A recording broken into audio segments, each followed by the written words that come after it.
namun beda gitu kan. Oh, sholat yang 5 juga tahu. Emang kenapa? Kan ada tandanya orang yang sering ibadah mah, ada sinar alif. Nah, geus mulainya nah. Bingungan. Di jidat itu ada sinar alif, ada sinar ba, ada sinar jim. Itu yang mengetahui hanya orang-orang tertentu. Orang yang walaupun bagaimana rudinnya, tetapi dia istiqomah ibadahnya, ada sinar alif di sini. Kayak apa? Itu Ibtaul jannah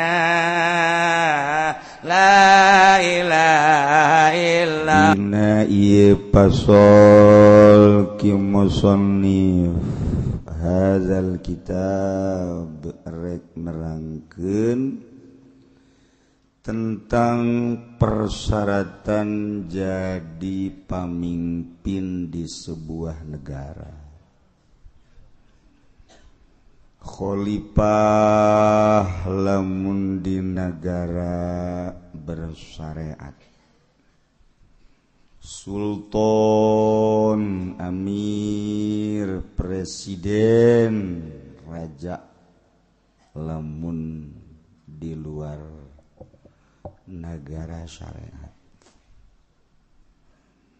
Sebuah negara digambarkan okos kapal ku Kangjeng Nabi.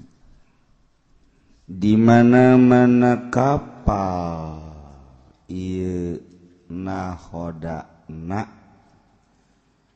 jitu maka penumpangna bakal tentrem adem. Di mana-mana nahodana oleng, gulak gilek luak leok, atuh penumpangna mabok, araruta, gering. Cara ngalempangkeun kapal nagesing hade lantaran puguh rute jeung jalan. Ketika sadaek-daek ngalempangkeun kapal engke bisa nabrak karang.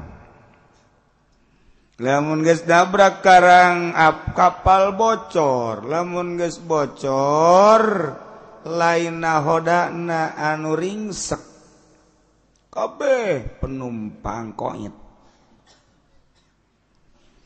Maka supaya ngeunaheun ieu lempangna negara, Al-Qur'anul Karim nu dijelaskeun ku pidawuh junjunan alam Kangjeng Nabi Muhammad sallallahu alaihi wasallam diijma'keun ku para ulama ngajadi sababaraha syarat. Iyalah nuku urang erek dibahas. Lantaran di negara teh ieu masyarakatna beda-beda, fluktuatif, berbagai golongan jeung kalangan. Aya nu kalangan ekonomi, aya nu kalangan siasah berpolitik, aya nu kalangan budaya, aya nu kalangan petani, aya kalangan bahari perlautan, aya anu kalangan pergajahan, permonyetan, perhewanan, perleuweungan, aya anu kaum buruh, aya kaum santri, aya kaum LLD. LLD teh artina luntang lantung.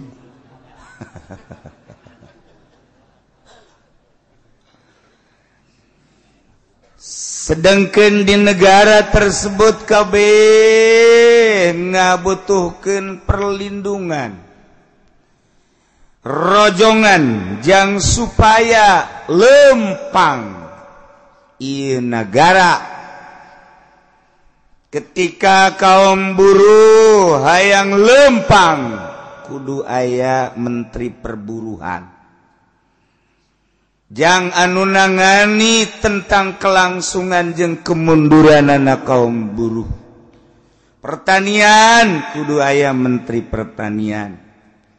Jang kelangsungan maju mundurna tentang pertanian. Perikanan kudu aya menteri perikanan. Perbesian menteri perbesian. Perbatuan kudu dibuat ku ari menteri batu cincin. Supaya aya perlindungan. Iji sing hade besi batu sambarangan batu dijieun cincin. Puguh batu koral dijieun cincin. Ieu geus penyelewengan. Laporkeun ke menteri perbatuan. Puguh batu bangkong dijieun cincin kunyana. Iyalah penipuan-penipuan. Sadaek-daek bae ngahargakeun batu cincin deui. Aju kunyana teu dijelaskeun asli jeung sintetisna. Atawa ieu plastik, maka perlu jang panyalindungan masyarakat. Sebab loba nu ngeluh meuli batu 300.000 herang ternyata horeng plastik. Hanas teu nyangu poe eta pake meuli batu plastik. Nah, ka mana nyana berlindungna kan hese. Maka kudu aya menteri perbatu cincinan. Usulkeun kablusukan ka ditu. Dan berbagai-bagai tentang nu dibutuhkeun jang berlindung masyarakat supaya melaju dengan pasti. Maka teu meunang sembarangan yen seorang Imamul A'zam, pemimpin nomor 1 diurang RI 1. Maju mundurna negara tergantung kumaha manehanan. Ketika dipimpin ku Pak Karno, terasa jelema menjadi palalinter berpolitik.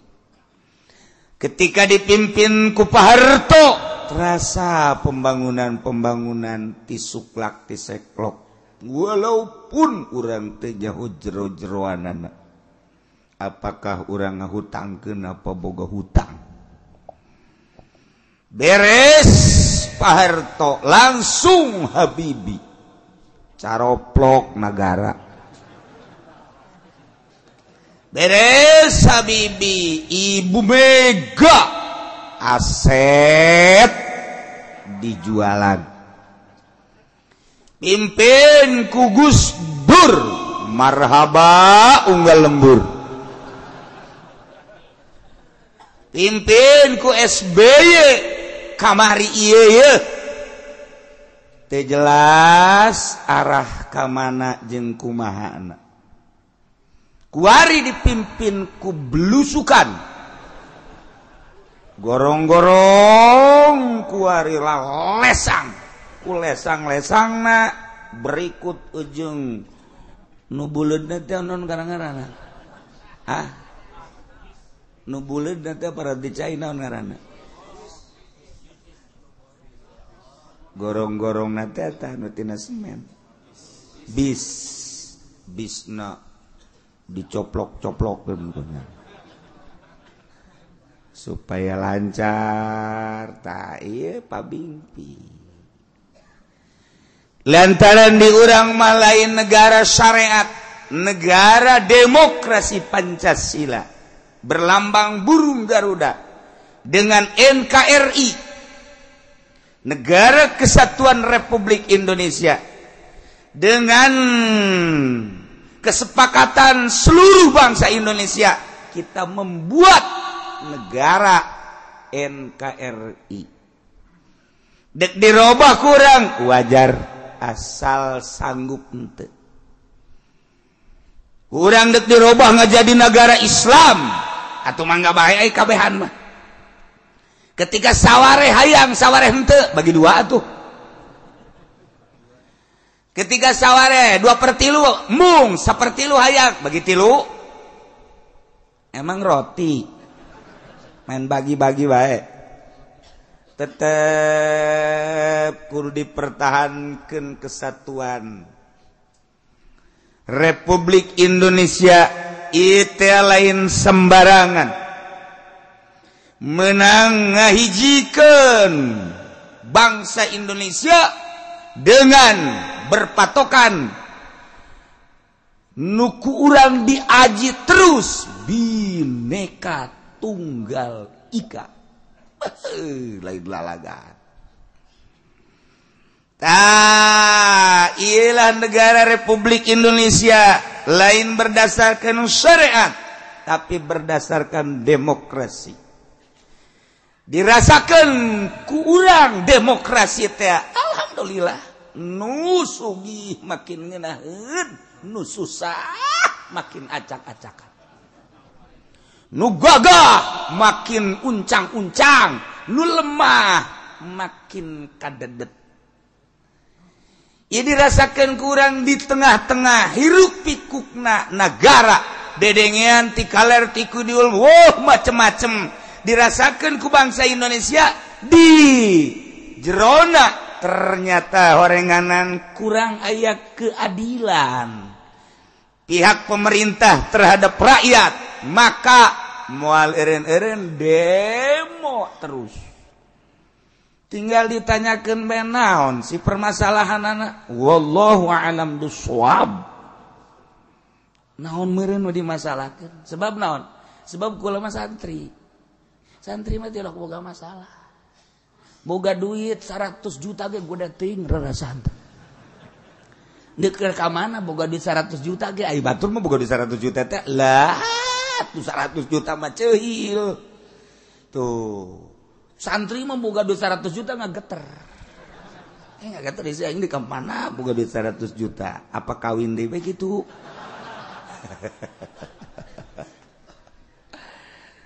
Jelema teh aya nu boga duit 10.000 gede, nu boga duit 1 juta gede, aya nu boga duit 10 juta gede, aya nu 100 juta gede, tergantung kumaha kelasna.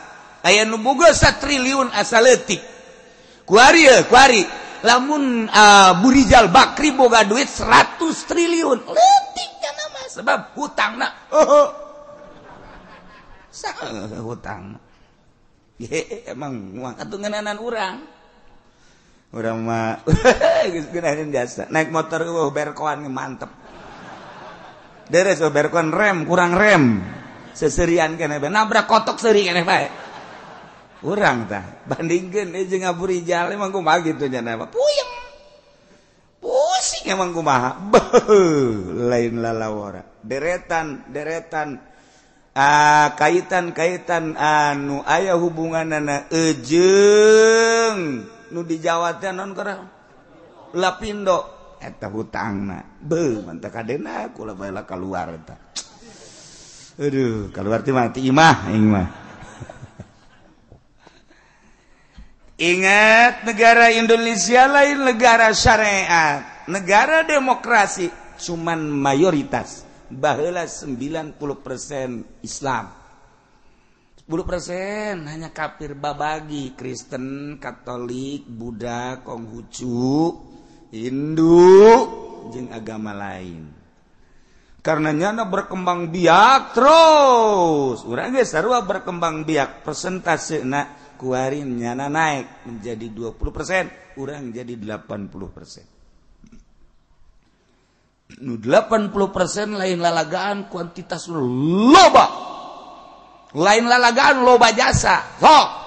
Sakabupaten Tangerang, Serang, Pandeglang. Loba jasa teh sakitu ge. Kuarin nu sok salat.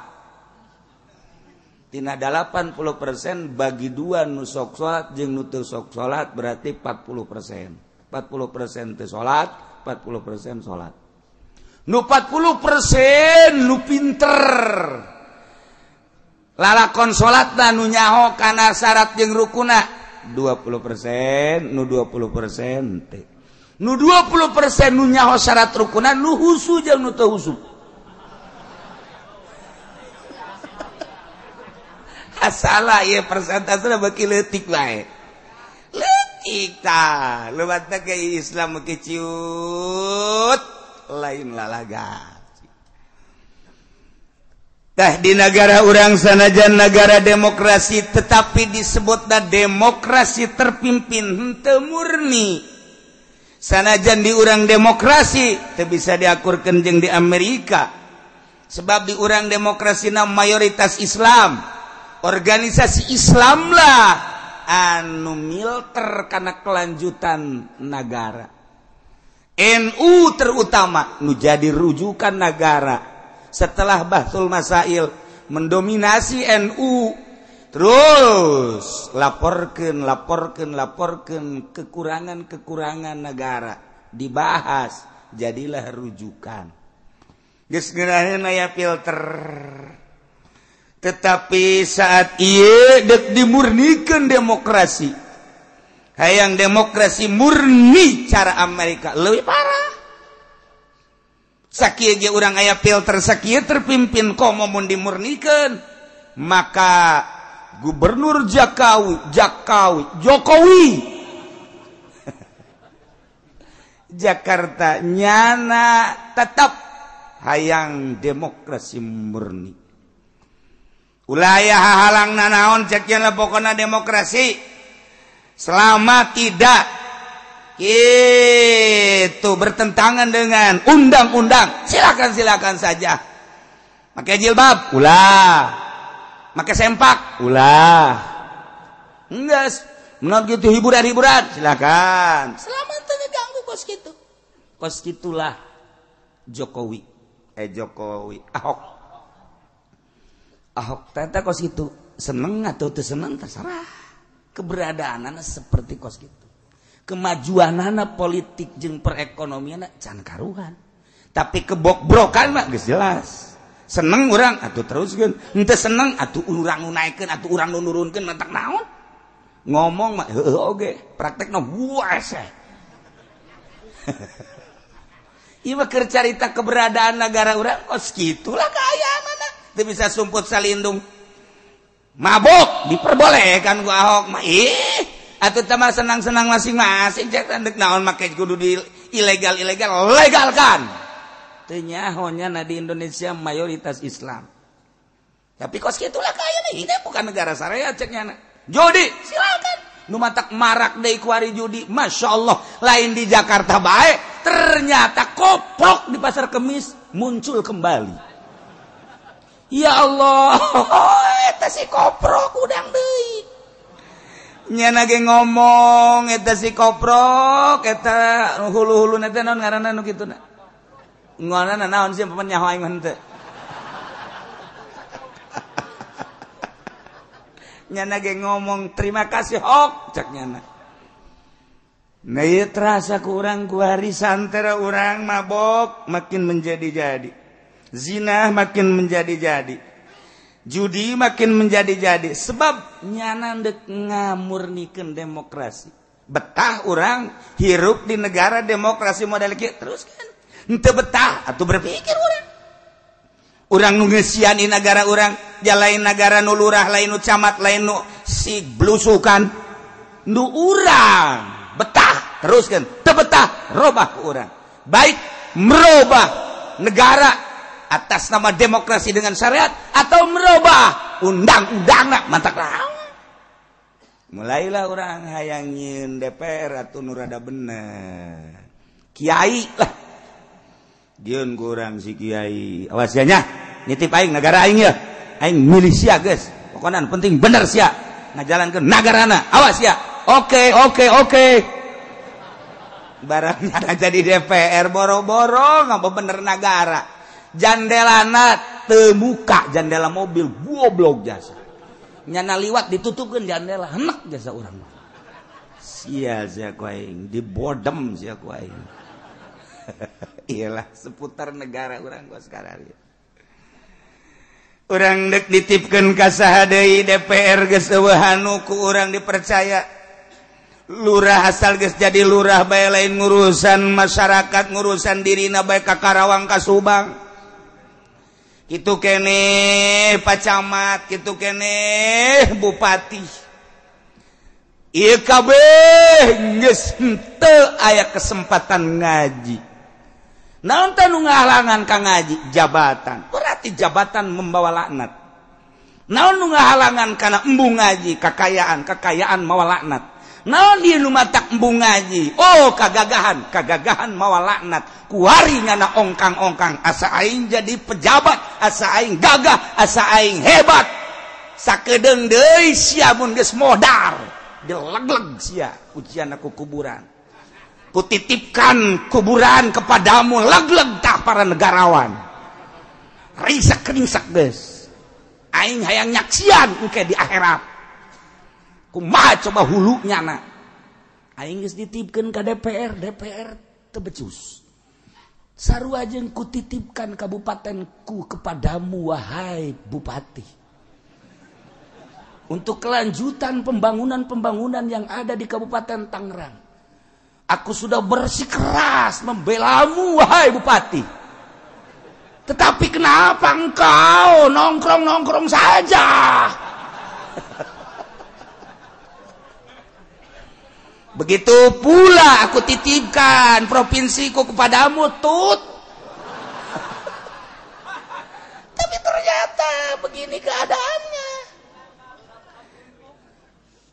Dan kutitipkan negaraku kepadamu blusukan. Apa hasilmu setelah beberapa bulan ini? Aku sedang menunggu kelanjutan politik. Aku sedang menunggu kelanjutan perekonomian, perbudayaan, peragamaan, dan lain sebagainya. Ternyata per detik ini engkau hanya main-main saja. Akan kuambil kembali tudungmu, kenongmu yang ada Garuda, ntar ku pacokin sama elu. Nah, iya maksudnya orang sadar, pek teh orang hirup di negara demokrasi, sok atur atuh sesuai dengan aturan-aturan anak. Abeh karasa kurang iya, kurang rakyat asa. Ku urang teh asa aya pamimpin. Nah kos gitulah. Terek ngarobah nggak jadi negara syariat angel tamah. Tebusan lagi kudu nyawa tamah. Tetapi ieu bae laksanakeun ieu. Nah, di mana sih ieu kekuranganna ieu? Negara datang ka mandeg kos kieu pengusaha kuari tiarap.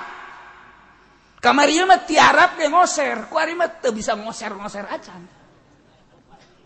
Tuh ente seserian ke jalan pengusaha paling rugi aing rugi cenah dagang sabaraha duit aduh rugi 500.000 rugi 500.000 mata mah dihitutan bos gitu batur mah kuari lantaran boga pabrik sementara ieu perekonomian teu jalan nyokot duit negara kapan eta teh 100 T kemudian mandeg kuari telempang per bulan harus bayar ke bank berapa untuk negara lamun 3 bulan sabaraha sementara produksi teu jalan dolar can jelas 13 persekian ieu can jelas ekspor imporna ndek kumaha coba maka kuari tas geus dikarencengan gunyan bos geus diasup-asupkeun bajuna ka dieu tiket geus maleuli nyana. Bos mau kemana? Mulang mudik. Emang kenapa ulah? Nggak usah tanya lu ah. Gua ngoser, tahu lu ngoser.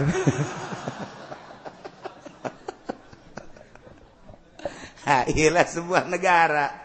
Maka kuari di dieu urang dek jaritakeun tentang persyaratan memilih pemimpin. Persyaratan jadi pemimpin. Orang yang bagaimanakah yang layak menjadi pemimpin di sebuah negara. Masya Allah. Kurang kumaha sebenarnya mah. Ya orang mengkaji tentang kenegaraan. syaratul imam kaunuhu syaratna jadi presiden, syarat jadi raja, syarat jadi khalifah ayat 10. Masya Allah. Coba ayat Imamul Azam RI 1 pemimpin nomor 1. Ayat imam biasa di bawah Imamul A'zam ialah menteri, gubernur, bupati, camat, lurah sampai ka eta pamimpin urang 10. Kahiji kaunuhum musliman ayana presiden kudu beragama Islam. Presiden kudu agama Islam. Gubernur kudu agama Islam. Bupati kudu agama Islam. Camat kudu beragama Islam. Lurah kudu beragama Islam. Muslim ulah kafir sanajan rek diurusna loba kafir tetap pemimpin mah kudu muslimah. Numendak Jakarta hiji tadoraka orang Jakarta milih pemimpin Ahok. Salah orang Jakarta kena jangan marimpin marilih nama. Ketika harita musyawarah ai praktek salah satu kiai moal dicaritakeun ku kula kiai nangarana. Ceknya ini kan bukan negara Islam, ini mah negara demokrasi. Yang penting kan walaupun siapapun pemimpinnya akan melaksanakan undang-undang yang telah disepakati oleh dewan. Maka dengan demikian dia mah hanya cuma sekedar memimpin pelaksanaannya undang-undang. Eta meureun geus seubeuh teuing eta kumaha teh ngomong kos kitu teh. Wallahu a'lam bissawab. Saajana kiai ulah hayang nyaho sia mah budak letik sia mah. Ngadenge atuh ku lagi jadi deket atuh Tangerang Jakarta mah deket. Geus sepakat organisasi Islam termasuk Jakarta datang malah pemimpin age ka dieu ka imah minta doana.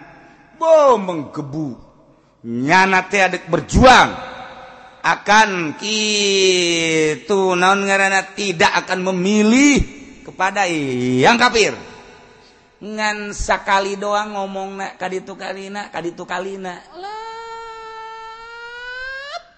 suaraan malah di tayangan geuh barang jol muncul deui ganti mobil eta tah wawatek di urang teh kos kitu watak di urang kos. Masya Allah. Nomor kahiji syarat seorang pemimpin teh kudu beragama Islam.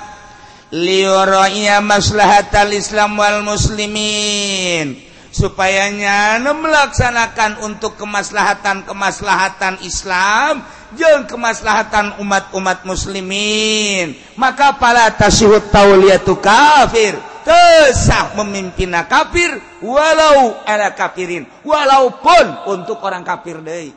Andai kata loba orang kafir tetap nu jadi pemimpin kudu muslim bae. Geus mulai di urang gugur hiji tah gubernur ieu keur daerah urang Pulau Jawa encan di luar Kalimantan misalnya Sulawesi misalnya dan lain-lain sebagainya gitunya aya sabaraha bupati non muslim sabaraha gubernur non muslim terketahui kuari di mayoritas Kristen pasti lain muslim di mayoritas Hindu pasti lain muslim Bali misal dan lain-lain sebagainya tetap kudu muslim pemimpin nomor kahiji syarat Imamul Azam kudu beragama Islam. Sebab anu paling loyal mah agama mah Islam, anu paling ngeunaheun mah agama mah Islam, anu paling tidak kaku mah agama mah Islam. Lamun aya jelema anu menyatakan bahwa Islam kaku, can nyaho ka jejerona Islam. Islam mah makin luhur agamana, makin tasawuf, makin loyal. Ulah dianggap tasawuf makin kaku, justru tasawuf makin babari jelema jeung tasawuf, jeung ahli tasawuf mah. Makin indah, serba meunang bangunna jeung ahli tasawuf mah. Lamun urang cicingna bareng jeung ahli fikih bangun serba kaku, tapi lamun bareng jeung ahli tasawuf bangun serba meunang. Kok bisa kos gitu sih? Gitulah Islam ngatur. Ai kitu mah berarti bertentangan, teu bertentangan, hanya jelema nu kurang mendalami ilmu Islam bae anu tegeug. Kurang ngeunaheun tegeug. Contoh, jelema nu ngaharamkeun speaker jeung Islam bae ge anti sasalaman. Tegeug kan kos kitu naonan. Giliran mah dibere duit ku anti speaker ditarima. Kudu make speaker ditarima, sasalaman mah embung. Aisyah ku boloon-boloon teh sih. Tegeug ngaranna. Nah, kaku eta kos kitu. Islam mah teu kaku, makin tasawuf makin teu kaku. Urang lamun neuleuh sosok Gus Dur, sosok manusia supi eta teh. Ja supi mah engke ge loba macem-macem. Nu qadiriyah kumaha, nu naksabandiyah kumaha, qadiriyah naksabandiyah kumaha, tijaniyah. Dideuleuh ku urang potongan sosokna. Potongan-potonganana jeung gaya-gayana. Urang bakal nganyahokeun. Utsmaniyah kos kumaha, Syadziliyah bakalna kos kumaha, Ghazaliyah kos kumaha, Rumi misalnya kos kumaha, Pansuriyah kos kumaha, bakal kanyahoan ku urang. Gaya-gayana kabeh supi. Apa bertentangan lu ieu jeung henteu? Satu, ketika geus ma'rifatullah moal aya perbedaan. Zahir bisa bae perbedaan. Nulantak tenang-tenang bae, ahli sufi mah kalem bae. Gus Dur biasa bae. Teu dirobah, Gusna teu dirobah kiaina, sanajan tilok make kopea. Tapi nu lain sufi udeng-udeng gede, robah. Kuari jadi bajingan. Kamari make udeng-udeng, kuari udeng-udengna tetap dipake, masih kena disebut bajingan. Gus Dur teh naon? Ada sesuatu di benak hati. Anu teluntur walaupun dibawa kemana baik, istilahna tetap baik, cai laut dibawa kemana asin baik. Robah kumaha mal bisa, memang geus berkarakter asin baik. Kos gitulah urang mah sosok supi teh hanya di pondok pesantren, neuleuhna model Abuya, neuleuhna model Syekh Asnawi, neuleuhna teh urang teh nyaho sosok supi model Maulana Hasanuddin kumaha baheula teu kazamanan. Emang kumaha kitu Maulana Hasanuddin? Pan Maulana Hasanuddin mah make pangsi. Calana hideung nu mantak kuari diteruskeun ku urang Banten ge, eta teh turunan Maulana Hasanuddin. Ente mah make pakeun pangsi hideung. Maulana Hasanuddin mah make iket ka dieu. Kos kitu nya mah aya jelema anu macem-macem tinju ku nya mah. Beo Maulana Hasanuddin kumaha kitu sosokna lamun urang. Neuleuh maca sosok Syekh Maulana Hasanuddin. Zaman eta ngajawara gelang baharna gede. Ji, mantap si kiai make gelang bahar. Nah, eta sing ada ngadukun berarti. Orang lamun neuleuh sepihak, dileuk ku urang. Sosok-sosok ahli sufi internasional, kumaha Syekh Junaidil Baghdadi, kumaha Syekh Abu Bakar Shibli, kumaha deui kitu Rumi, kumaha deui Pansuri, kumaha deui dan lain-lain sebagainya. Sosok-sosok ahli Allah beki ngeunaheun ke kabelah dituna gegeura. Beki tasawuf, beki bebasa. Sebab lawan geus menjaga hati. Urang guari tokoh ketua Thariqah Indonesia Habib Lutfi. Urang lamun kapanggih jeung Habib Lutfi di bandara moal pajar tokoh Thariqah, make kaos mercek, make lepis. Bukna dibeureumman. Da kumaha coba? Hayo. Ieu na jaket kulit dikadiekeun. Behe, Al Pacino mah eleh. Tapi tetap bae Habib Lutfi diborok oleh seluruh masyarakat, seluruh manusia. Nu resep lu teresep sabodoannya nama. Sia teresep kaik pek bae, sia resep kaik aing mah kieu bae Habib Lutfi. Ndek kumaha kitu bae aja lah mah. Kunaon eta? Terobah aya di dieuna. Aya Allahan. Urang mah neuleuh wali teh asana meureunana nu make jubah ngambai ka handap.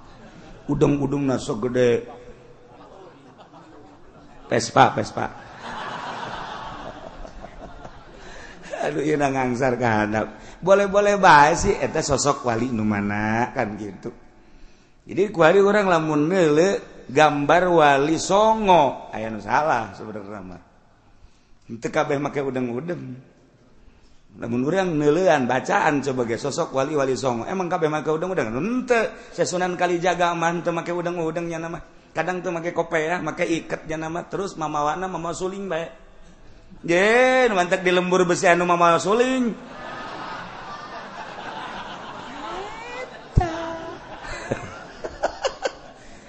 Ya keren ya, kercarita ahli Allah aya jalur-jalurna. Ketika negara dicekal ku ahli Allah, beki luas. Ngan tegas. Waya payahan wae tetep teu kaluar ti lepiki ngan nyanana ngeunaheun mawakna ka urang. Kos kitulah ieu nomor kahiji musliman. Nomor kedua syarat jadi presiden, raja, khalifah, mukallafah. Tapi ya orang lamun nyaritakeun presiden mungkin kurang pas lantaran ieu mah keur carita khalifah. Tetapi karena mayoritas Islam di urang anggaplah presiden teh setengaheun khalifah. Setengah lah. Jadi berarti tetap make aturan ieu. Hiji muslim. Memang aya aturanna di Indonesia teu meunang. Teu meunang presiden agamana lain Islam teu bisa di urang. Mantap kamari diragukeun ge Jokowi teh muslim apa henteu? Nyana teh Islam apa lain sih nu sabenerna Jokowi? Ceuk sawareh lain Islam, ceuk sawareh Islam, ceuk sawareh lain, ceuk sawareh Islam. Kajen teh mah urang mah teu nyaho urang lembur atuh. Teu nyaho Jokowi urang mana, Islam jeung lainna urang mana. Pas salat dampalna ngacung. Berarti kan tilok salat. Aya nu ka kula ngomong langsung mah terang-terangan langsung ka kula ngomong ke Kiai, waduh itu mah Jokowi salat duhanya caknya rajin bener, tahajudnya luar biasa. Orang bilang dia itu bukan muslim, waduh dia mah duhanya luar biasa. Kukula didengekeun wae ya senek milih kiai apa milih presiden sih ka aing ngomong-ngomong kos gitu ya. Maksudna mah nyana dek ngajak abeh kula milih nyana. Teu bisa. Aing moal kajian ku moal malingina. Sebab teu dibere duit pan aing.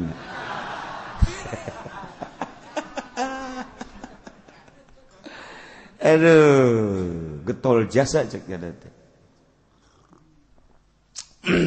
Ngan aya sok keras ka diri sorangan. Meme dijawab ku kula. Eta pejabat, udah datang ka imah pejabat kelas atas teras atas. Hirup keneh ku ari ge. Wakrab jeung kula. Kula mah sok keras ka diri sorangan. Cek hate. Boro-boro sapangkat nyana aing ge nu di imah bae salat duha kadang-kadang henteu. Cak hate aing meme ngajawab sia aing heula ieu. Kadang-kadang aing ge henteu salat duha. Ih aing bae nu di imah bae salat duha istiqomah pop istiqomah hese.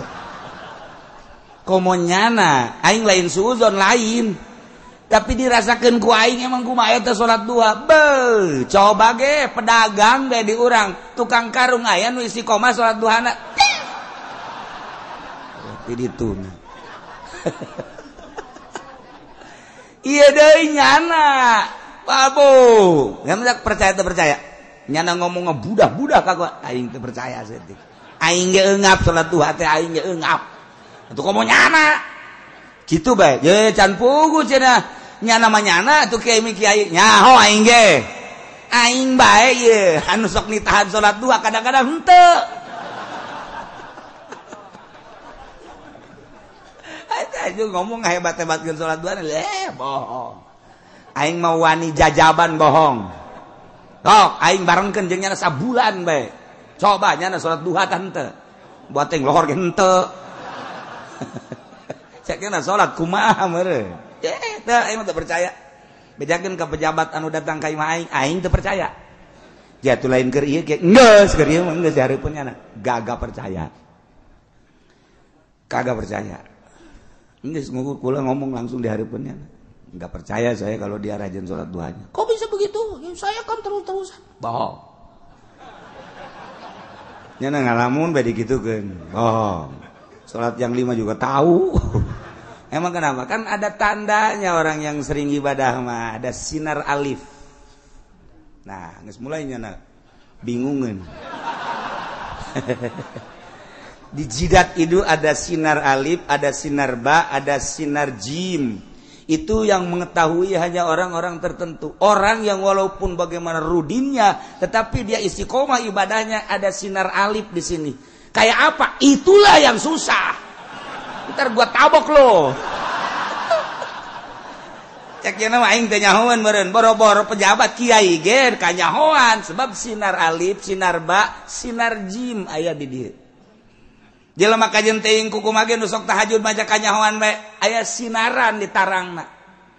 Kumaha cenah kieu kos PKS lain. Tama angel nganyahokeun ka dinya mah angel. Geus pokona mah bere nyaho lah paling moga mah. Ke besi sia nyieun alif ka di dieu. Eta mah lamun urang geus nyaho kana sirrul asrar. Teu kudu loba omong ya kanyahoan. Kanyahoan jelema nu mantak kanyahoan. Oh iya berarti sering hudang ti peuting. Kanyahoan emang ge kanyahoan. Nu mana tuh itu tuh. Kan hideung hudang ti peuting nonton bola. Ya oh. Bangsa beungeut bola kabeh. Teu kanyahoan emang teu kanyahoan dulu mun teu dibere jaho kos kitu mah saliru. Batur. Mantak kajen teuing make kaos, kajen teuing make baju biasa. Sebab eta mah zahir aya sinar di moal salir. Wow, tetep bae. Kos dongeng di kapal tadi kapal. Aya jelema make jubah di kapal, make samping, make celana, make kopea, bun, make safari. Aya jelema rudin jasa. Rudin deui. Ngobrol tadi tengah-tengah negara raya teh ngobrol. Ngobrol teh, kamu dari mana? Ka Nurudin teh di tengah-tengah negara raya teh kiai segala ustaz santri. Meureunna eta mah grup pejabat teu ka mana meureun dan naik kapal. Kapal cai. Bener-bener ilu jeung kontingen moal sareta ka jeung. Nah, ditanya kamu dari mana? Oh, saya mencerak orang mah dari anu. Oh, iya. Oh, kamu berarti kamu masih apa namanya bangsa? Iya. Kamu agamanya apa? Agamanya Islam. Suka ngaji? Jarang. Ngaji ya, cekian tadi nasihat tata. Kudu mah ke sapari teh pejabat. Kalau kamu bangsa Indonesia ngaji, cekian yang bagus banyak kiai ini yang saya bawa nih kiai-kiai ini. Nanti kalau udah ke pulang lagi ini ngaji ya sama kiai ini pesantrennya anu kiai ini. Oh iya cekian teh gitu. Kamu udah bisa nggak belum baca Quran? Ya dikit-dikit mah bisa. Kalau lancar mah enggak. Harus lancar. Ini hafizul Quran yang ini nih. Yang ini hafizul Quran nih. Yang ini Yuri nih yang ini. Yang ini mah Juhri nih yang ini mah. Nya nage guys. Oh iya geus kikituan bae tah. Dinasehatan nu area di dinya tah rakyat Indonesia di kapal terutama eta tah Nurudin teh kieu bae. Kamu belum pernah belajar nyantren ya? Belum saya mah. Nyantren ya nanti ya. Kalau nggak ada modal nanti bilang sama bapak. Ya. Terus be dinasehatan. Tekebel. Kapal oleng. Kiai. Oh ada apa ini? Ada apa ya? Nu tadi hafizul Qurannya saru. Ada apa ini? Eta mah Nurudin ge bae cicing. Kok mau pejabat nu pakai safari? Wah. Rasanya mati kita nih. Tapi Nurudin aja terus. Wah, oleng makin menjadi kapal. Oleng makin menjadi. Wah, pohara jasa. tapi nyana mah diuk bae Nurudin mah karena geus pohara jasa bakal ti kelebuh didatangan tah kuno tadi nganasehatan kumat kamu diam aja saya kan nggak bisa baca Quran makanya saya diam aja situ kan hafizul Quran kok oleng sih situ mulai nyana nyemes geus tah situ yang talar Quran kok situ yang oleng situ tadi yang ngomong-ngomong pesantren kok di situ yang bingung saya mah kurang pati bisa baca Quran saya mah nggak pernah nyantren tapi saya tenang aja sebab di hati saya ada Allah kabeh kaget oleh makin menjadi-jadi wah bae kalau riuk-riuk-riuknya mah tenang we malah ngarokok tolol sial jasa ngarokok jana sut pan nyeun greget eta nyeun greget tuh tadi pejabatnya lu ngerokok lagi ini saat kritis begini ngerokok siapa tahu ceknya ngerokok jadi doa pan pikir geten bae eta pikir geten bae terus lantaran nyana kadeurna tenang akhirnya terus datang ka nyarana kabeh coba ini kita supaya nahoda nage datang coba bagaimana ternyata Quran bukan sekedar ditalar fikih bukan sekedar dijelaskan ternyata agama-agama jangan cuma sampai di bibir saja sampaikanlah di kolbu dengan sampainya ke kolbu Allah nur ilahi ada di kolbu mati hidup ada di kekuasaan Allah tenang aja sih bukan gitu kami nggak mau mati walaupun nggak mau mati ya mati aja ceknya asana ieu menurudin orang Jakarta bayanya asana Tanjung Priok kajian hukum aja wah mati aja lu nggak usah susah deh lantaran kebingungan minta cobalah berdoa kiai aja yang berdoanya yang udah hafal doanya banyak saya kan bodoh lantaran oleng jadi saya nggak bisa doa lupa doa semua yang hafizul Quran dia minta aja coba berdoa tuh atau di situ yang talar Quran nggak usah doa Quran itu adalah kalamullah baca aja Quran lupa saya Quran juga dahsatna goyang na iupam kapal paroho kabeh doa poho segala poho eta mah ongkos urang baca Quran bisa maca ayat kursi bisa maca naon bisa pas bagi pocong padahal menjadi auzubillah sebenarnya setan raja tetep ya cak setan teh kakarak sakieu aing sia geus eta poho auzu aya ge hate atuh kok kosbit po eta mah beres pasti kene aji pene mah asana paeh ku pocong nyana nah lantaran kabeh geus oleng kakarak cak nyana ya saya mau berdoa lah minta sama Allah barangkali aja diijabah setelah merokok ntar saya merokok dulu belum habis sekian rokoknya dikeselin wali mah kos gitu jangan nggak rokok karena nangis datang tak ieu nanti kanan merek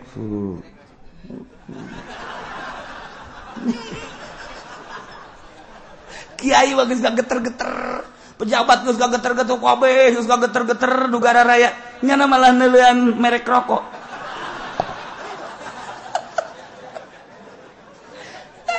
geus beres fat saya doa ya sama Allah ya nggak usah diaminin lah sebab situ mah katanya ahli korupsi semuanya nggak usah saya aja sendiri saya yang doa saya yang amin sama Allah teu kadenge ngadoana langsung bae bontotna dikalaut ke saya titip sama kamu bontot ya laut supaya tentrem bilangin salam dari saya ya loh barang diasokan tadi laut cicing Kiai bontot nak kemana ya?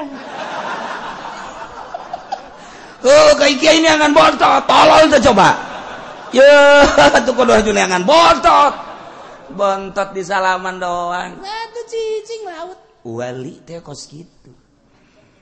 Di dialah aya sinar ali, di dialah aya sinar berbagai tingkatan-tingkatan. Jadi ieu mah zahir doang. Nah, kos gitulah nu mantak hati-hati. Tetap sanajan kukumaha ge presiden, gubernur, bupati, pejabat neule nyana ka kiai. Ka kiai itu mah teu sieun. Sebab kiai itu gaing teu sieun. Sebab kunaon sih geus nyaho sia ge. Kiai itu. Nah, komo kiai itu mah. Proposalna gaya kayaknya di kantor. Teu sieun, tapi si anu mah sieun. Kunaon? Dibere tilok dae. Ngomong sadaek nanya bae. Pok aing kumaha sieun nya ge. Ye, moal didoakeun salamet sia ku aing. Awas ya emang kumaha kitu. Ki atuh wali mah manjur.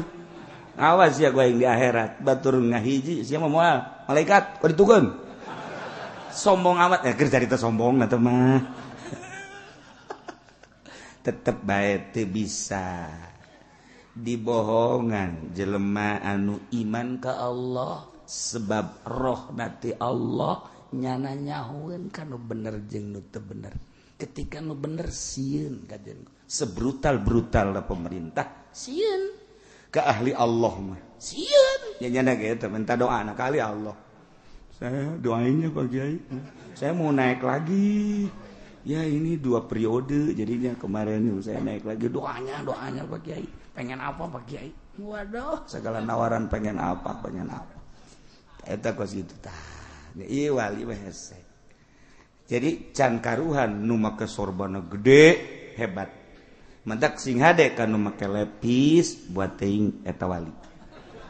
Ah, bisi ke barang kapanggih di jalan aya awewe make lepis asana wali. Iya saya lah iya saya kurang iya. Atuh siapa lain eta bogoh bae eta burung. Nomor kahiji musliman, nomor kadua mukallafan kudu mukallaf. Lantaran lia-lia amron nasdek marentah urusan berbagai manusia nu tadi teh jang melindungi melangsungkan naon nu bakal aya kamangpaatan di negara tersebut berbagai urusan maka sebagai pemimpin kudu mukallaf. Jamual beres lamun ieu negara dipimpin ku lain mukallaf budak leutik misalnya jadi presiden. Moal beres ieu negara lamun dipimpin ku lain mukallaf nu edan misalnya.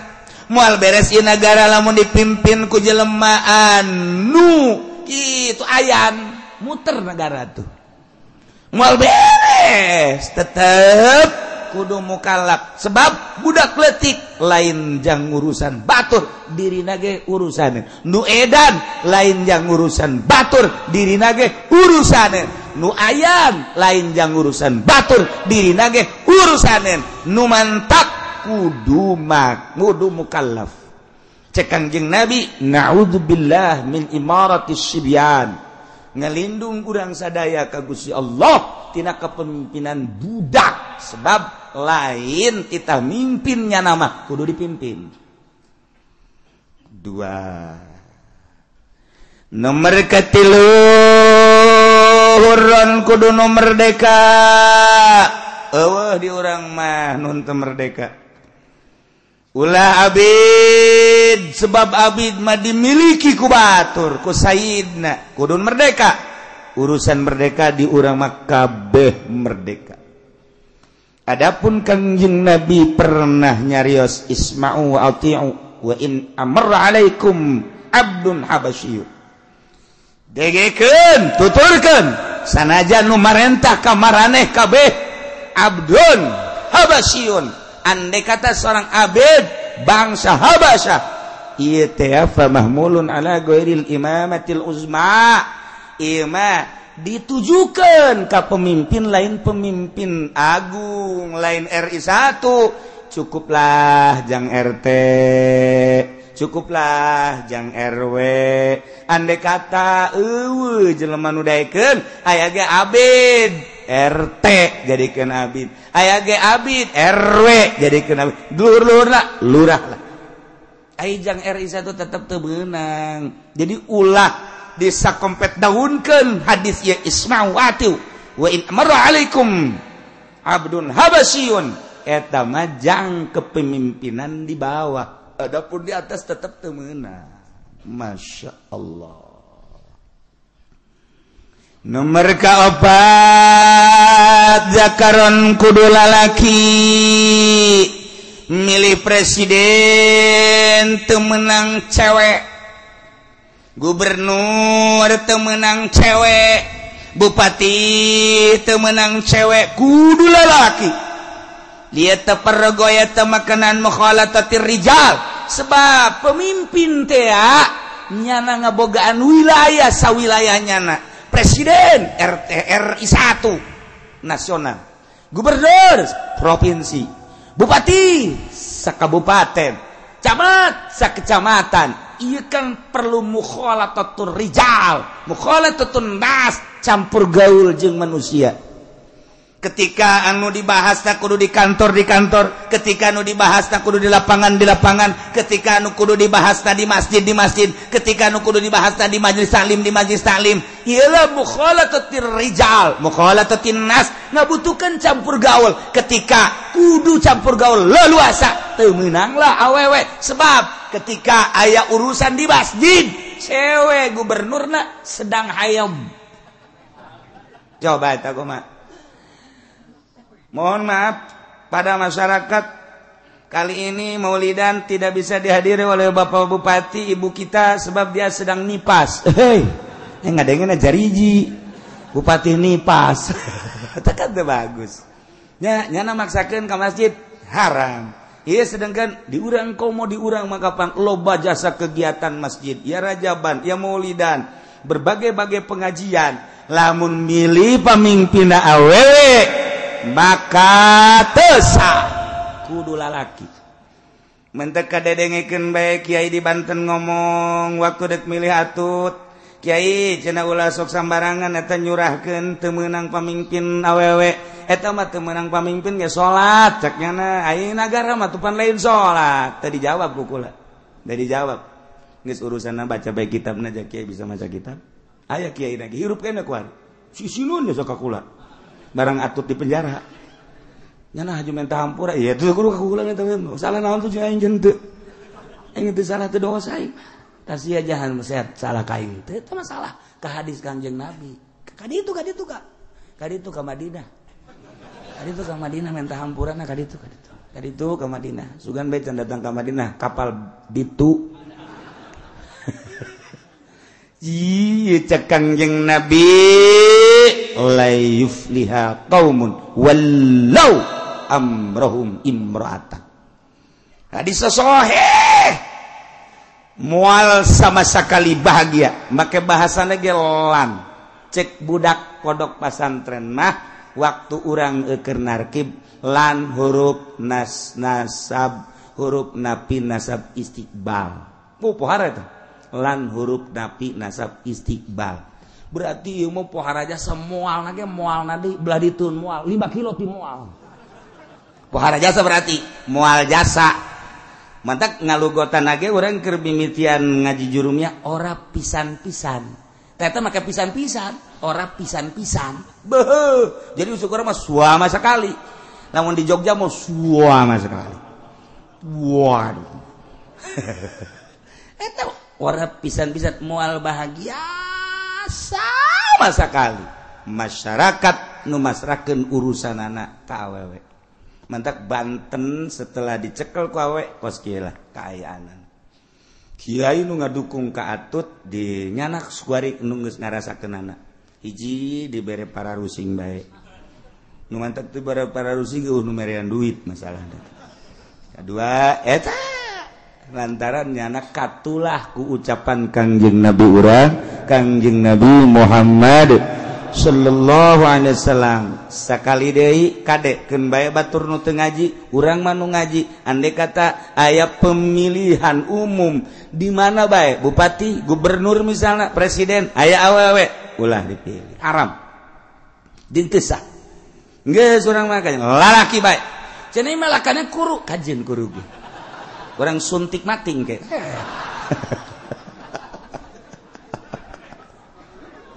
Aduh. Tah eta sih ada tah nu kamari ngajakan ka atut. Iya kudu istighfar minta hampura ka Kangjeng Nabi kablarituna ka Gusti Allah Subhanahu wa taala. Teu meunang syarat kahiji agama Islam, syarat kadua mukallaf, syarat katilu merdeka, syarat kaopat awewe. Iya awewe lalaki tuh sia mandekun geus geus bunga tah awewe mah teu meunang. Ya Allah 5 mujtahidan wallahu a'lam